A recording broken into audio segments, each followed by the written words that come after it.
Hey, folks, welcome to Beyond the Blockchain. I am your host, Scott Tindle, and I've got a special guest here with me today. It's my great friend, Dan Brennan. Yeah, we've been buddies a long time, and we have seen some things. We have seen lots of We have things. seen fairgrounds. We have seen sandcastles. We have seen duck boats. We have seen giant sports leadership conferences. Right? We've seen it all. We have seen it all. Yeah, and So- you've been gracious enough to be along with me along the ride, and there's nobody I want more on the primer of this show than you because, Well, I appreciate that.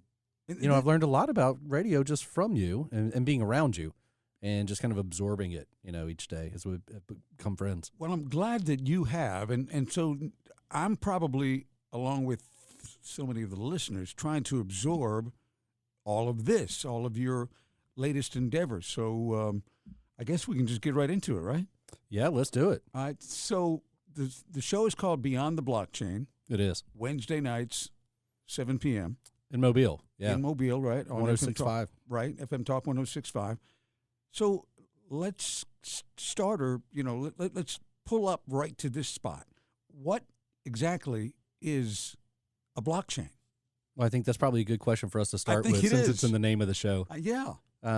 So the easiest way to understand the blockchain is it's just a piece of software. It is a software invention, kind of like an operating system in a computer, right? Each system has its own different things that are benefits to one system, maybe drawbacks to others. And I've been trying to think of the best analogy, and I've run this by a couple people, and so far it's good. This is how I think of it. The blockchain is like the bread when you're making a sandwich. Okay. All right. So, we've got all different types of bread. You might want a croissant. I might want, whole wheat. Mm-hmm. Okay. Every different type of bread has its own flavor profile. It's got its own purpose. These different blockchains do the same thing. They're all being created individually to serve a specific purpose. And that purpose is moving business forward and reducing friction, reducing intermediaries, reducing cost, okay, and decentralizing operation. Is the blockchain the main component in the decentralization of Yes, blockchain is the invention that allows for decentralization because it allows for trust amongst peers who don't know one another. That is kind of the idea on why the blockchain matters. All right. And all the blockchain is now is just, it's the bread Right. of the sandwich. It is the rules of the game. Okay. All right. It's the rules of the game. It's got a ledger that will tell us all the transactions. It will tell us that the complete listing, so no transactions can be changed. If they are, we have a record of it. Okay. So the blockchain also is almost a referee, or it's an immutable ledger. Yes, it's a referee that we can all see the rules. And when it's a good thing you mentioned a referee, right? So when you're transacting, you're processing transactions on these blockchains. What you're doing is you're approving that transaction like a referee, or like Visa or MasterCard do when you go to the gas station, right? You have enough money, so you're you're an intermediary. You're good to go. Yeah. That's right. So the blockchains are the operating systems. Okay, these are kind of the rules and the way it works. And you can have public blockchains where all the information is available, like Bitcoin. Anybody in the world can get online and they can look at every Bitcoin transaction that's ever happened. Wow. So that's a public blockchain. You can also use that technology and just have private versions for private individual companies if you wanted to. Or, and we'll talk about this plenty during the show, but I think there's tremendous value in medical records and medical data on private blockchains. That's our bread, right?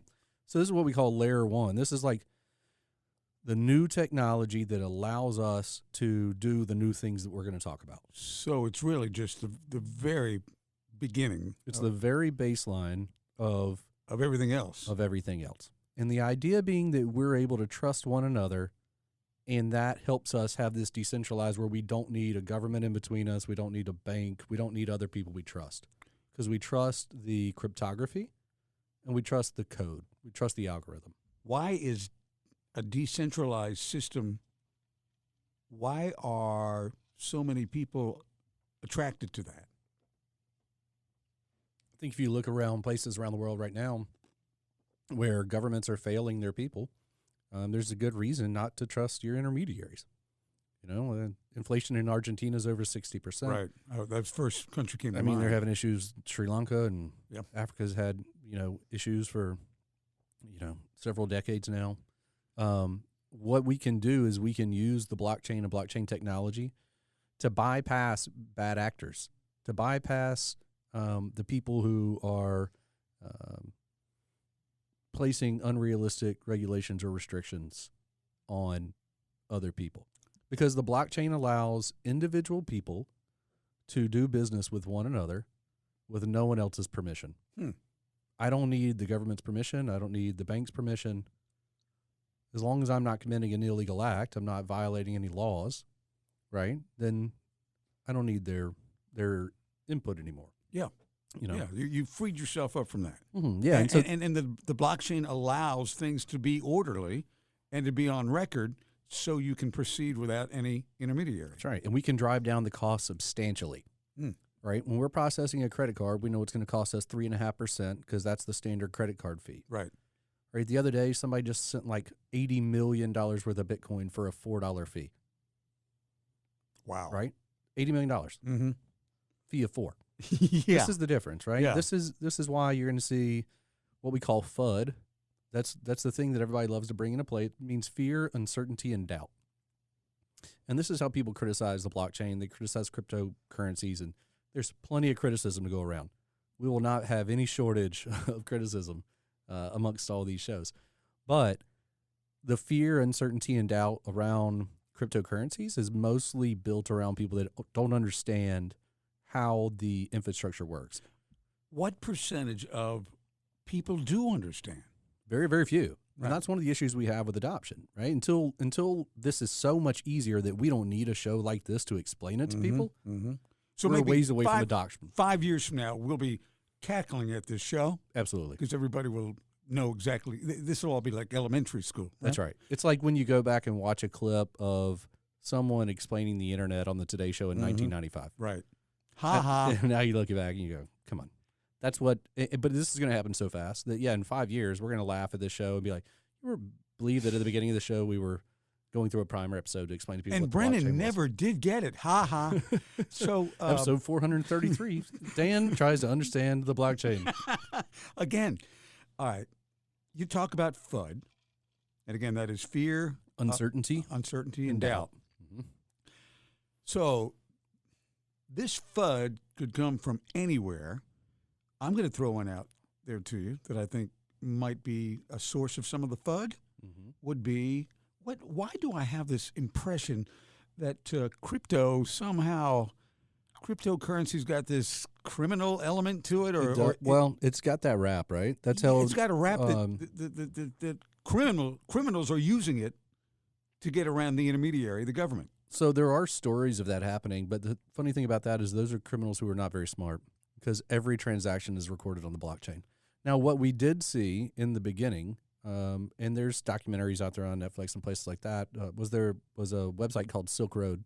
Yes. And through Silk Road, you could acquire black market items from around the world and have them mailed to you. Okay. And you could send the money. I think on Silk Road, they were paying via Bitcoin, right? Well, every single transaction was tracked and monitored, and it's completely visible to the entire world. So once the feds are on your case, it's really easy for them to go pursue your transactions because they don't know what you were buying. They don't have that information. Mm-hmm. But once they find the drugs at your house, it's a pretty short step to the next part of the equation, right? So these people who were doing these illegal acts using crypto were doing it because they thought it was their best option, but it was one of their worst. In fact, the sounds like it was their worst. Yeah, the currency that's most used in criminal activity around the world is the U.S. dollar. Yeah. Because everybody accepts it. It is what everyone wants. When they're having hostage crises, they're asking for U.S. dollars. When they want ransom, they want U.S. dollars. The U.S. dollar is the currency of the underground world, and to pretend like crypto is something better, worse, or indifferent, I think is not the case right now. It's just another way to send money. That's what crypto is. Why did they think that was a better way to go? Because they didn't have a clear understanding of the way that the crypto is tracked? And I just think they thought, well, I'm a nobody. Why would the government, why would anybody care what I'm buying on Amazon or, yeah. or on a website, Yes. right? And that's all fine and good until you're under investigation, and then you have no choice but for them to find out everywhere that you've spent your money. So the criminal element of these transactions was what? What was being purchased? Yeah, it was the early days, right? It was the early days. They were buying drugs through the mail. Oh. And so they thought, well, instead of wiring you money, Western Union, or I'm not going to send you money via my credit card, they were using Bitcoin. Okay. That's not very smart. And so they all got arrested. So when people say, oh, isn't it used for criminal activity? Only by dumb criminals who want to get caught. And they all did. Right? So they all did. Yeah, so that's not a very good analogy to use there. But what is happening is anytime you have a new technology, the technology can be used for good or bad. Sure. The technology in and of itself does not have a moral compass. Mm-hmm. It doesn't care. Yeah. It's how it's being used and implemented. I mean, the guy who invented the elevator, he just wanted you to go up or down. Now, Yeah, that's right. what you did once you got to that floor, that's on you. Yeah, So you're saying, or in between. Right. So you're saying the same thing. Yeah, right? it's just a pathway. Yeah. It's Okay. just a highway to send information, right? Information that cannot be changed. And you think about, why does that matter? Well, imagine you want to buy a piece of property and you think you know the owner, but it's down recorded at the title office. Well, in America, we're fortunate enough to have the title office, and we can rely on that. We think it's pretty likely that this is correct. Mm-hmm. In other countries around the world, they cannot rely on that. So you might go to rural Mexico to buy a piece of property, and this piece of property might have already been sold to 10 other people, and now it's a race to the courthouse to get the paperwork filed. The blockchain eliminates that, because the minute the property is sold, that transaction's recorded. And anytime you could look and see the transaction has been recorded, this property has already been sold, so you can't sell it more than one time. Let me ask you this, Scott. Technology always evolving, always changing. Is there going to be some sort of an evolution in what is currently the blockchain, and all of that we'll be talking about on the show, that you'll be talking about, I'll be listening to, but is there anything that could be developed that could turn this whole thing on its ear? How is it foolproof? Yeah, I don't think anything is foolproof, right? Okay. I think as long as you have the internet as a worldwide communication system, the blockchain is in pretty good shape. But there are going to be developments. Every day, the blockchains are developing. There are groups of people, there are groups of developers working on each of these projects. Some of them, like Bitcoin, there is no owner, right? We don't know who created Bitcoin. Mm-hmm. Satoshi, Nakamoto. We don't know who that is, or if it's a one person or a lot of people. There are theories. There are a lot of theories. That may be a whole show, right? Yeah. But for the other businesses, the other blockchains, we do know who's working on the projects. And that's something that's really important, because each of these blockchain projects is basically like a startup. All right. So what we can do is, if we want to learn about a blockchain, we want to learn about a project, we want to learn about Ethereum, we can go out and we can see how Ethereum was created. We can see who the Ethereum Foundation is. Ethereum. What does that term mean? It's Ethereum is kind of the second. It's the second most popular cryptocurrency behind Bitcoin. Oh, okay. Okay. So Bitcoin, you have anonymous creators. Ethereum, we know the creators. We know who's developing it. We know that they're undergoing changes all the time to make it better. Right? I think Bitcoin people think that the Bitcoin blockchain is like 80% close to perfect. The Ethereum people think they're like 40% of the way there. There's a lot of upgrades that they want to do along the way. And so if someone were wanting to learn more about that particular cryptocurrency, or they wanted to trade it or buy it or whatever, they need to do the research on that group. Just the same way that if you were looking at a stock, before you just jump in and buy, you would do the research to understand what this business does. Because each of these projects are in a different business. They're all doing different things. Almost all of them want to build a decentralized process for that. But not all of them. Some of these projects are very centralized. And when we say projects, we mean like cryptocurrencies.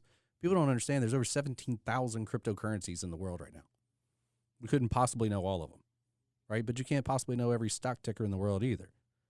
But you don't have to. No one expects you to. You just need to learn enough to know what makes sense to you, right? And figure out your own depth and level of understanding. I don't know that I could. How would I get to that point, Scott, where I felt You wouldn't. comfortable in this dark alley with 17,000? I think the answer there is shows like this, right? Where we guide people and we navigate them towards evaluating and looking at the blockchain like we do normal businesses. You know, I don't ever, when I'm looking at a blockchain product or project to see if it has viability, I mean, there's really three things that I want to know first. Yeah, how do you judge it? I want to know first, who are the founders? Okay. Do we know who they are? If we don't, I just immediately stop. I don't care. I don't want to know about the project because too many sketchy things can happen, right? It's already a sketchy kind of infrastructure. Mm-hmm. There's no reason for me to waste my time there. The second would be, do they have a product that has usefulness? Or was it just created to say we created a crypto version of something? If it's not necessary, then where's the real help, right? So there needs to be usefulness and practicality. Or we need to see the roadmap on how we're getting there. Because a lot of these projects, they got a roadmap. They may not have the practicality built in on day one, but they show you by day 3 or day 3,000, where they plan to be. So, because you've got to be able to understand a certain value. Right. From just jumping in, if you're interested in again, we're talking about, what term are we at now? Where are we at? You're evaluating So you're evaluating a crypto or a cryptocurrency, right. right? And the cryptocurrency is the payment layer on the blockchain. Right. So whatever business we're in, that crypto is how we make the transactions. Okay. There's So remember, every blockchain is a business. Yes. But you can build your business on other people's blockchains. Okay. All right. This is where the sandwich, remember the sandwich analogy? Yes. All right. So now I want to build a business on someone else's blockchain. Okay. I can look at the different pieces of bread and decide what type of sandwich I want to build. Right. So I can choose the one that makes sense for my project. And how do they differ? How can you make that? How are you making this evaluation? Yeah. So because I'm not the developer. But what developers are looking at are, what are the transaction fees on this blockchain? What are the transaction speeds? What is the likelihood that it's going to be around in 10 years? Mm-hmm. What is the likelihood that I can be a significant player on this blockchain and help implement further growth, right? So the same thing is when you're trying to decide where you would locate a business. Mm-hmm. You might say, I want to start a tourism company. Where should I go? Well, you're going to look at different tourism cities, unless you're just going to choose your hometown.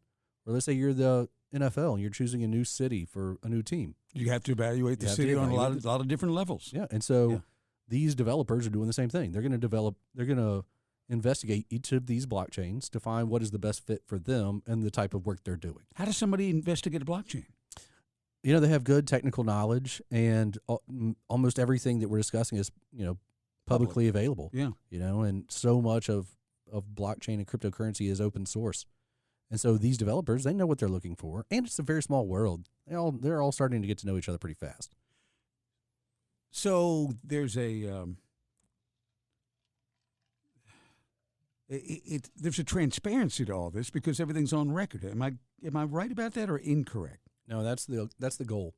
Okay. The goal is to increase transparency as much as possible. I think there will be a time in the next 10 years where you won't have to wait on a quarterly report for your stock. Mm-hmm. I think that there'll be daily reports available because all the information will be tracked on the blockchain, and that data will be readily available immediately. Yeah. So that's something else about this too. That it's these transactions are immediately recorded, verified, right? That's right. So the no idea, messing around. Let's go back. The idea is the blockchain is the operating system that allows us to make the transaction for the business. The cryptocurrency is the denomination used to make the transaction, right? Right. For each different business. Yes. Or what they choose to accept as their crypto for their business. All right. So if we want to make it really simple, all we're thinking about is think about a new decentralized digital version of all your favorite businesses. Mm. That's what's coming. Wow. There will be something to come and replace all of your favorite businesses, or not replace them, at least compete with them in a decentralized and innovative fashion that should drive down the cost to the individual, and it should also allow the individual to take control of their own data. Is it going to devastate the current businesses? Yeah, it's going to put a big damper on them already. Facebook is already really hurting from Apple's change in security to not allow you to, they have to ask to be, you have to ask to be tracked across all your other different apps. Wow. And when you did that, it cut down a tremendous amount of data that Facebook was already getting. Yeah.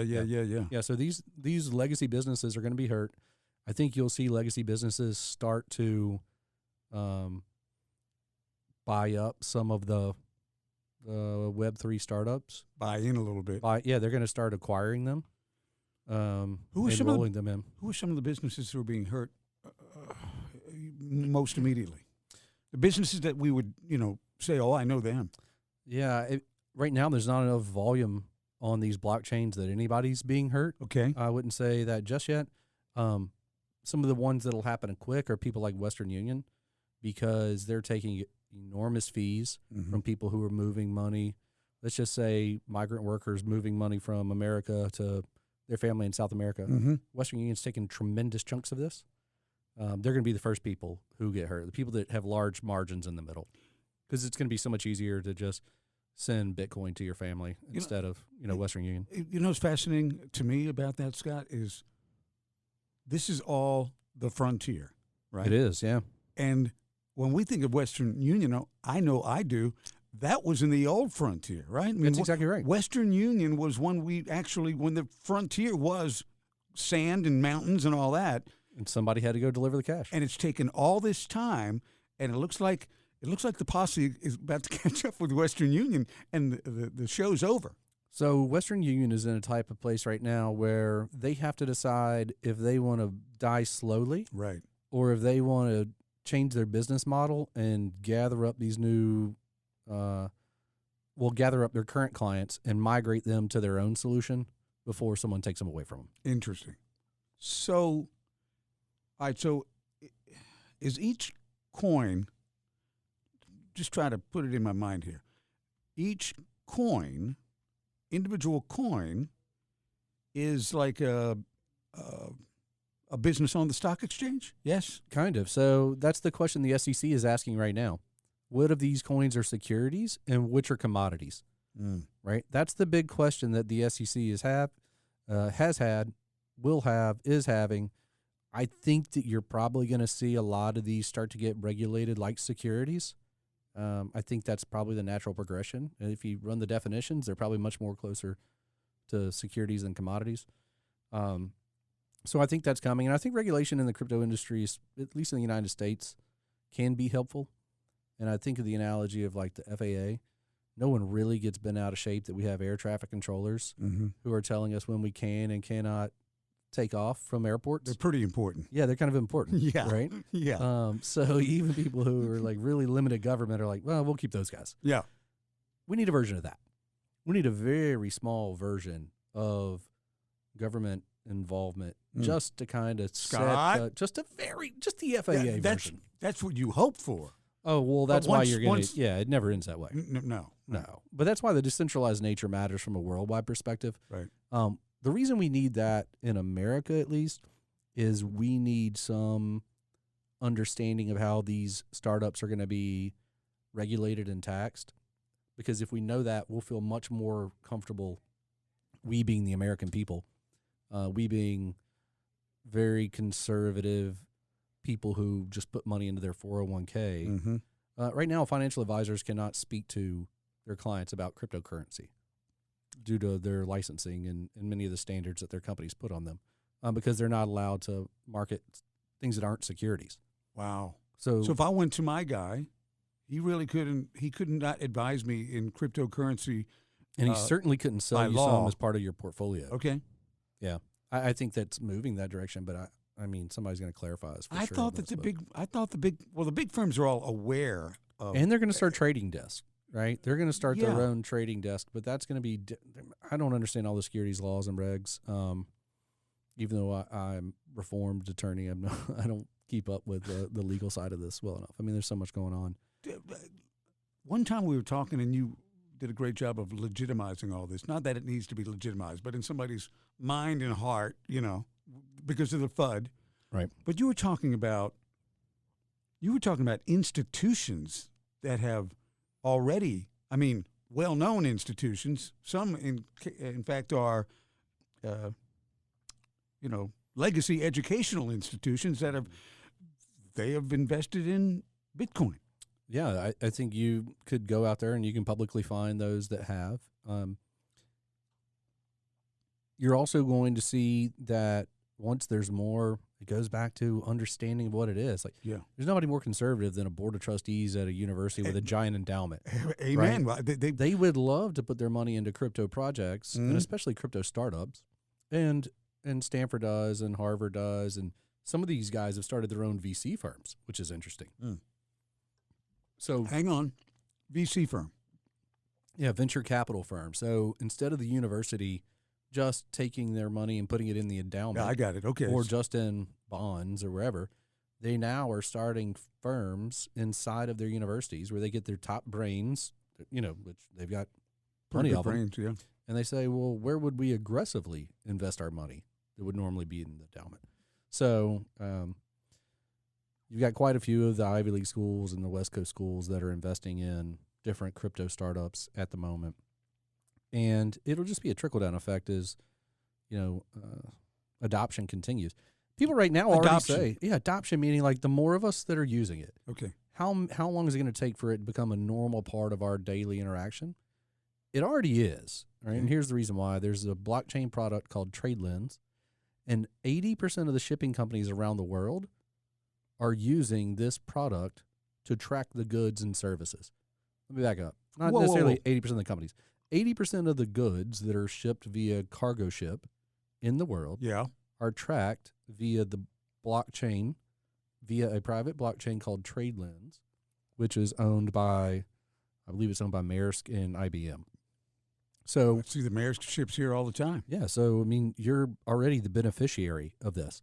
They're able to track their inventory, their cargo, lower their cost.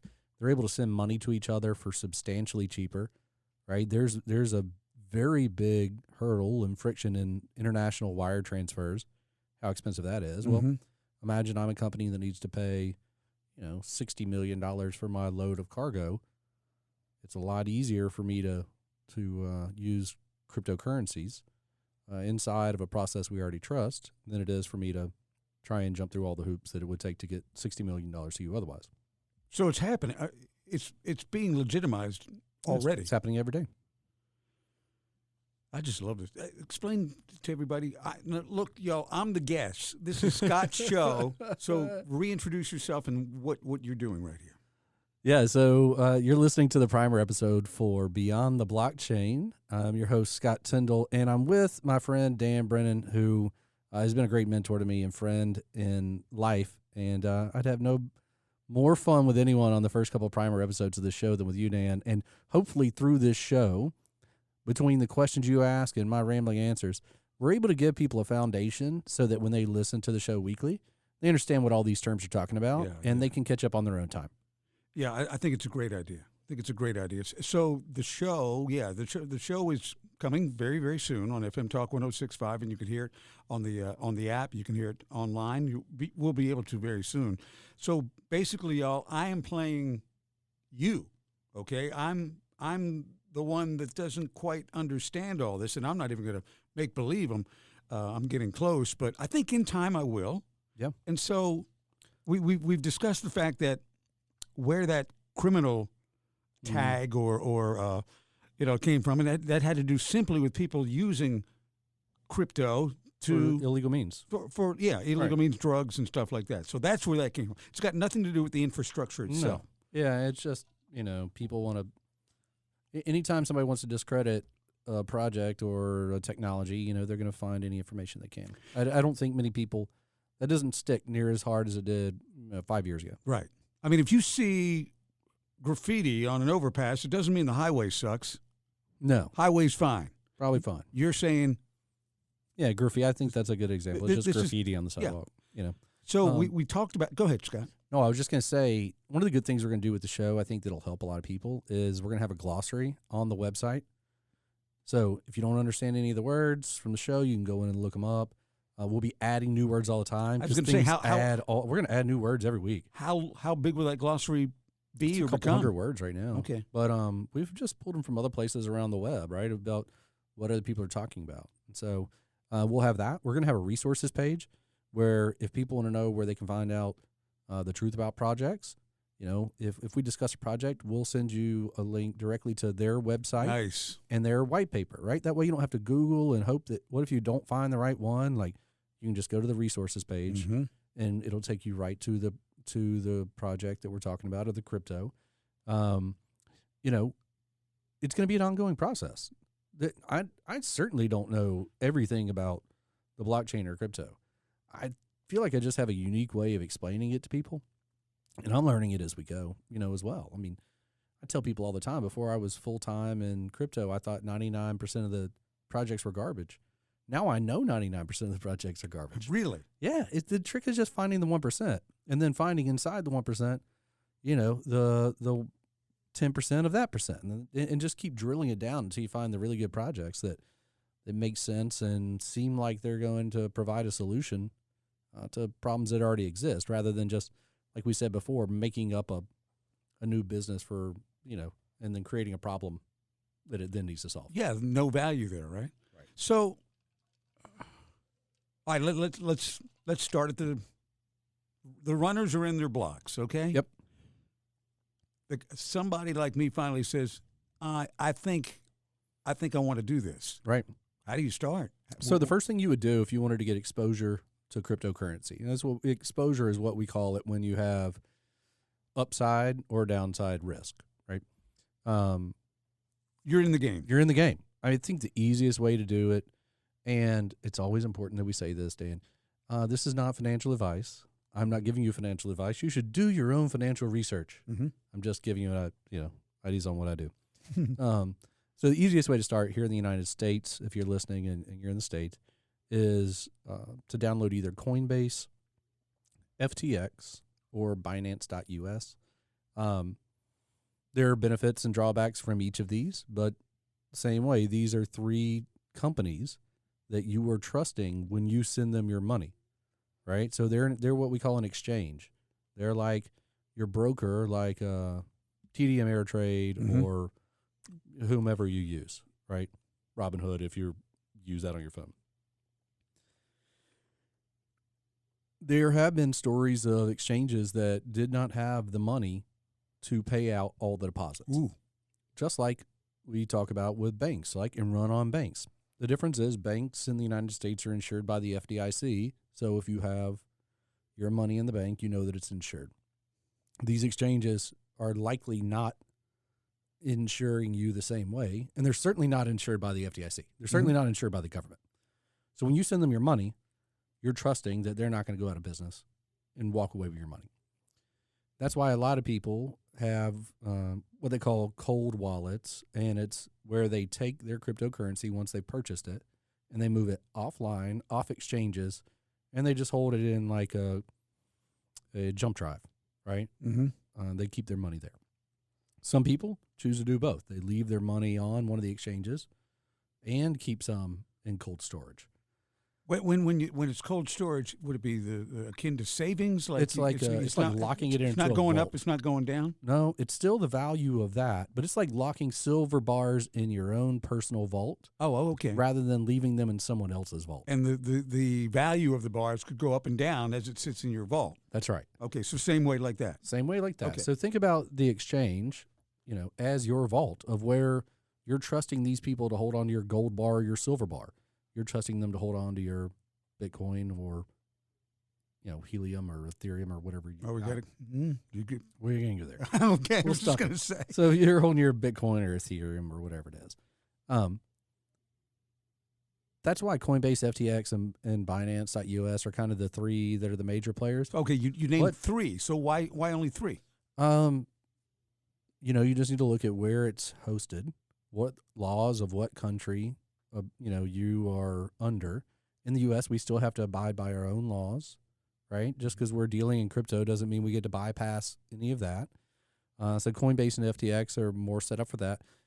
Binance is owned by a Canadian man, so it's technically not a U.S.-based company, but they do have a U.S. division. I think most people feel most comfortable with Coinbase and FTX. We're not sponsored by either of them yet. Hello. Hello.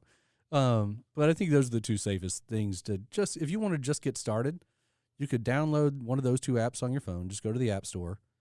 Let's just take Coinbase. You go to Coinbase, download the app, and just look around and don't do anything. What do you see? You're going to see tickers in your phone like you would when you're looking at stock market on whatever news channel you watch. You'll be able to see the price of each coin, how much you own of it, whether it's gained or lost within the past whatever intervals you set, and it's got a lot of sort features. And the other thing is different exchanges carry different coins. We talked about there's 17,000 coins. Right. Not every exchange carries every coin. Okay.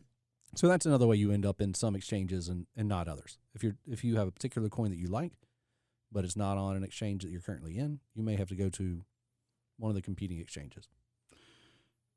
The value of Bitcoin, correct? Is that the one that was at $60 and now is closer to 20? Or yeah, it was over 60,000. Now it's in the 20,000s. Yeah. Mm-hmm. Bitcoin is a whole separate conversation. Okay. But Bitcoin is the original cryptocurrency. It was developed as the grandfather of any other cryptocurrency we have now is probably a derivative to some degree of Bitcoin. Is every other, I doubt this is true, there's 17,000? There's at least, yeah. So, every day. But Bitcoin was the one that was created with this Marvel comic book shroud of mystery. Am I right about that? Explain that. Yeah, that's right. So, I mean, that's weird. These cryptographers have been working on this idea of permissionless, decentralized ways to have trust on the internet and to send money around, and different cryptographers. It was a very niche community. They've been working on these papers and passing them back and forth and publishing them. And then there was considerable progress along the way. I guess they started this project in like the 50s. Not Bitcoin itself, but the cryptographic groups. Then in like the 70s, there was a group. They just start forming these groups together, little small groups of like-minded cryptographers. Mm-hmm. And then they're all on this message board. Fast forward to like 2008, they're all on this message board talking to each other, talking about their work. And there's a user handle named Satoshi Nakamoto, and then Satoshi. Sorry, nobody knows who Satoshi is. He's just got this handle, and he's the one that ends up publishing the white paper for the Bitcoin white paper with all the different rules and how the system's going to work. And white paper is an important term for people to know because that is basically like the constitution of this project. Wow. Here's what we are. This is what we do. This is how we're going to do it. This is the roadmap. This is 1, 2, 3. So when we're looking at a project, if you want to know what they think about it or what their plans are, go read the white paper. There they have laid out to you their entire business plan. And that's another way that we can learn more about the project and evaluate it. Is Bitcoin affected by the current state of the economy or any state of the economy or any fluctuation on Wall Street or any inflation or deflation or you name it? Yeah, historically we've said that Bitcoin was going to be, an inflation hedge, inflation protection, and a lot of people still think it will because as a fixed supply, there's only 21 million Bitcoins that'll ever be created. And there's a schedule inside that constitution, that contract I was telling you about, that determines when those Bitcoin will be released from storage. Okay, they're just codes. But the way that this coin is released is when you want to process a transaction on the Bitcoin network. Who's going to do that? Who's doing the validating, right? How in the world do we know if you've got enough money in your account or I have in mine and all this? And the way that's done is through a network of computers that are all running the same algorithm, and they're trying to solve all these problems together. And they are trying to decode these cryptic codes to determine if it's a valid transaction or not. Okay. I don't know how to get into all the cryptography and all that, and we don't have to. It doesn't really matter. All we need to know is the same way Visa and MasterCard process your transaction, these computers all around the world are all connected to singular networks, and they are processing all these transactions at once. And for doing so, they get rewarded part of the Bitcoin that's released every 10 minutes. Mm. So basically, you get paid for adding computer power to the network, right? If you want to help secure the Bitcoin network, you put your computer to doing that work. Mm-hmm. In exchange for your computer doing that work, you get paid Bitcoin. And that's called mining Bitcoin. So when you hear about Bitcoin miners, that goes on in Mobile. It does. It goes on all over the world. Mm. But, yeah, and, to varying degrees. Do individuals mine as well as big Some. So when it started, kind of like bunches of computers at one time, right? That's almost an investment. It's definitely an investment. So in the beginning, there were people mining from their homes, right? Maybe one or two, and now the processing power needed to compete is ramped up, so that there are specialized computers now created just to do this, just to mine Bitcoin. The computers are like my laptop. Nowhere. Yeah, it's like could pull that off. A Dodge Pinto against a Ferrari. Right. You can technically run the race, yeah, but you're not going to win. Not very often. Something would have to go terribly wrong with it, Ferrari for you to win, but it does happen occasionally. So what most people do is they take all this computing power and they bundle it together, and then they pool all of their power together and then split the results. Okay. So now we might have 100 Ferraris in the race. Mm-hmm. And if any of our 100 Ferraris win, since we're all racing to help win together, we just split it amongst ourselves. Does that make sense? Yes, it does. That's how collectives are being built right now. And even people who are doing commercial size mining, maybe 100 units, they're still in pools that have hundreds of thousands of units that they're a part of. Right. You've got, in order to have your own pool, you need to have substantial amount of infrastructure. Mm-hmm. And those are out there. These are people. They are. Yeah, they do. They've joined and they can be anywhere, right? They don't have to be. Geography doesn't matter, or does it? It doesn't matter. But what most people do is they join a pool that's in their own time zone. Why?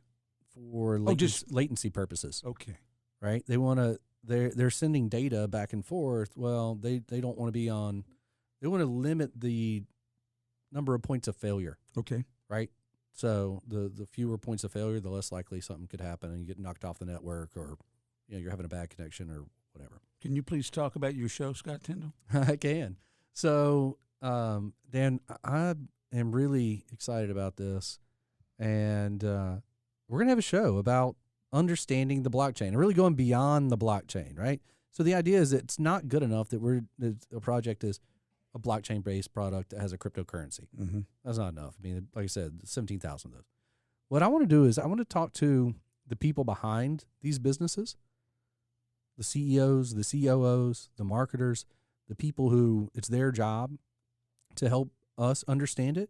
Right. And then when they do, we can help everyone else understand it, and we can help find really interesting projects that I think are going to change the world. And I think some of those are out there. And, some of the guests we have lined up, I think people are going to find really interesting. And they're just not going to understand that, or that before they just didn't know that this stuff was out there happening. And we can kind of bring some of these conversations to them. Mm-hmm. And we'll have guests from all over the world talking to us on terrestrial radio with what, as best I can tell, is going to be one of the very, very first crypto shows on terrestrial radio. No kidding. Yeah. Wow. We're going to find out if people want to listen to it or not. I think with the expertise that you've got lined up, the guests that are of note, certainly in the crypto world, I think it's going to, it won't be massive like everybody's, but the people who are listening are going to have a good reason to be listening and to listen intently. And I guess it's all a matter of does the show deliver, and you're saying it's going to. Yeah, we're going to deliver, right? I'm not concerned about that. I believe in the people who are putting it together and the people that are going to be the guests that will be able to do that. I think it's just going to be a really fun journey to see. I think people will either find it completely fascinating and they'll get sucked into a wormhole, which happens a lot, and then they'll end up knowing more than we do. Yeah. That happens plenty.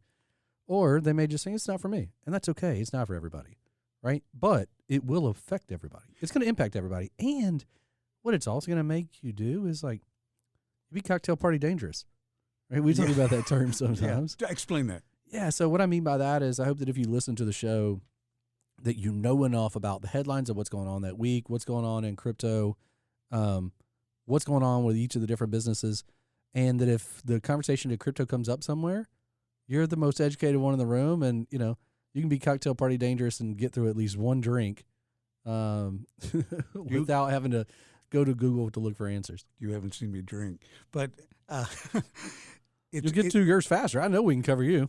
The cocktail party dangerous is really funny. When you brought that up, everybody in the room got it. Like, yeah, that guy, right? But you can actually, you can. Well, you don't have to be the one starting the conversation, right? Right. You can join in. Also, if you have something this big happening around you, wouldn't you rather have an idea of what's going on rather than just dismiss something? Can you imagine if there was a blimp in the sky, right? And everybody's looking at the blimp, and you're like, I don't know how it's up there. I'm turning my head from the blimp. I'm not. Everybody else is learning about the blimp. Well, see that it's up there because of this and that, and the guy that just turns his back to it's like he's not even giving himself a chance to be educated, to have an idea. I think about this sometimes, and it blows people's mind. I tell everybody that's an SEC football fan, I'm like, you're going to own an NFT within 5 years. And they're like, why in the world would I want to own an NFT? I don't even know what that is. I don't care. Well, you're going to care because your football tickets are going to be NFTs. That is going to be the transition in technology. And that's because NFT stands for non-fungible token, meaning we can't change it. There's only one. There's no counterfeiting of it. But the beautiful thing about what happens with this new form of smart contract, because that's really what it is a smart your ticket is a contract, right? You buy a ticket, you pay money, you read the back, and it tells the rules of your contract. That's right. Here's the date of the game. Here's the time. We don't get in trouble if you get hit in the head by a ball. Yeah, we're not tolerating any of your garbage. You know, we'll throw you out if we want to. Right. Here's the whole contract. Okay. That is static. The contract says what it says, and that's it. With a smart contract, that can be updated if this, then that. Okay. So let's say I buy my season tickets and they come to my house as the form of an NFT, and I can't make it to a game, so I want to sell my tickets. Right? I sell them. Well, via a smart contract, the university could put in there that says every time this ticket is sold, we're going to keep 10% of that next price. If it's in the contract, it's in the contract. And now they're collecting on the secondary market. Yeah. Now I'll do the same thing for concert tickets, do the same thing for anywhere where there's limited availability. And now the artist, let's take a musical artist or a filmmaker or whomever, they will be able to track their own sales and recoup the money that should be theirs. It's their concerts, their songs, it's their whatever. And if it's in the contract, it's just the way it is. So I think that you'll see every ticket to almost every event will be there within 5 years. I just have one question left, and it may have been something we've already hit on. We've talked a lot. We've been around the world today. We have today. So again, getting started, brand new. How do I know what is there the information out there for me to understand who and what is legit, and are there bad players or bad purchases out there that I've got to be aware of? There's 100% bad players and bad purchases. Really? 100%. More in this industry than most, because it's the Wild West. We're talking about Frontier. Western Union and the frontier. This is the frontier. We're on the frontier of commerce. We're on the frontier of innovation. With that comes inherent risk. People will get scammed in this industry. What we have to do is to use smart, logical, normal business practices and adapt that to the crypto world. Because I think that a lot of what you see, people say, well, why did you, people get bitter or disgruntled about something? You know, they bought this coin because somebody on Twitter told them to. Why do you think that person knows anything more than you do about this? Well, you know, you can't be upset if you took financial advice from somebody on Twitter. Ernie, yeah. Ernie on Twitter.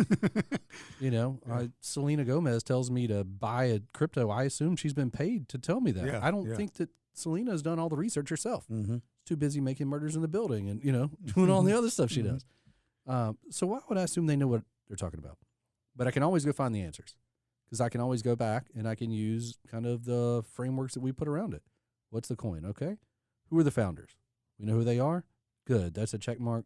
Keep going. If we don't, I just stop. It's up to you if you want to keep going. But for me, I'm going to stop. Second one, do they have practicality? If they don't have practicality, why am I going to waste my time? Right? And maybe I don't know if they do or not. Well, then I need to do more research. Give me an idea of one of these that's got verifiable practicality.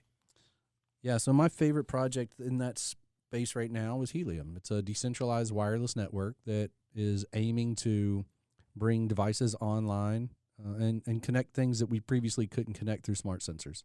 And that may be monitoring environmental quality, air pollution, water pollution. We're working on some projects here in town to do that. It may be smart meters on your homes for, power consumption, water consumption, gas consumption. It could be tracking. The Helium network allows you to put sensors online to track packages. Like one thing that we're doing right now inside of Helium is they have these sensors that are as thin as a sticker, and they track temperature. And so if you're getting a frozen shipment, say from a seafood distributor, let's say you're a restaurant owner in Atlanta, and you get a shipment from your seafood distributor, you can look at that sticker on the box and tell if that frozen product ever went above freezing and was refrozen. Whoa. That's big. Yeah. We can save people a ton of money. I mean, just an absolute ton of money and deliver better product. And that is something that is real. They can take we can take a sensor and put it inside of a walk-in cooler at a restaurant, and Chick-fil-A is doing this now, so that even if you're not in the restaurant, every Chick-fil-A manager can look at their phone and they can know what the temperature of that cooler is. So that if that cooler went offline, let's say power goes out in the middle of the night, you can get up there and you can save all that product and not wait for it all to thaw and go bad. So there's a million ways that, incorporating these sensors into our world. We've heard for so long about smart houses, and we see it on commercials, and you see it in movies, but we don't know a lot of people whose houses are very smart yet. Yeah. And I think that is going to start to change with this new wave of technology. Amazon's working on a similar product already. Apple and Google will do the same. The difference is this is a decentralized product that normal people own the infrastructure of the network rather than the giant company owning it. Is Helium also, it sounds real legit. It's being applied by Wall Street, companies on Wall Street. Is Helium itself on Wall Street? Helium is not. Helium is a privately held blockchain that is now controlled by what they call the Helium Foundation. So it's a nonprofit that is operating this. When we say it's decentralized, we mean that, all right, so in radio, right, every tower is owned by somebody. Okay. The idea behind this decentralized network is that individual people can put these transponders on their own house or their own business or wherever they are, and they can be a part of building out this wireless network. And then they can get paid in exchange for providing that computing power, just like we talked about with Bitcoin. So that's a whole other conversation for another day, but it's helium.com, and that's going to be one of our first episodes. So we're going to talk a good deal about Helium. I heard something earlier today out of the blue about Helium and an application done with a tire manufacturer. Yeah, so you're probably saw the headline from Goodyear. Yeah, Goodyear. That's right. And so if you own a trucking firm, you can keep an eye on the, I guess, air pressure level. That's right. Every tire of every truck in real time. In real time, and you can save money as far as gas on tire repair or tire wear. You're ahead of you're getting this information in real time, so you can make sure that you're more efficient on the road. Yeah, and Goodyear's going to start including this type of technology into all new tires soon. They just invested a substantial amount of money in Helium, the company itself. Oh, wow. Right? So now Goodyear is an investor in this. And so they have a vested interest in ensuring that the network works properly so their trucks can be out there on the roads and their clients get a product they feel good about. So this is going to ramp up really fast. When you got people like Goodyear involved, I just think people will be surprised at how fast the adoption takes place. And to your point, in a couple of years, we'll look back at this conversation and what a clown Brennan was. Well, we're all trying to learn ourselves.